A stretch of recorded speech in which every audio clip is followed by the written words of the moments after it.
خب بالاخره عروسی رسید. مجید جون نگاه، موهای تو که بلنده، میتونی اینجوری ببندی. خب نصفش بسته نصفش باز، یا ای که کامل ببندی.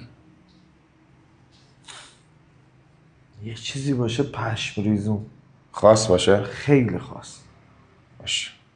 خب یک دو سه که گفتم 100 بار بهت گفتم چه حسی داری موهای مجید صادقی زیر دستته.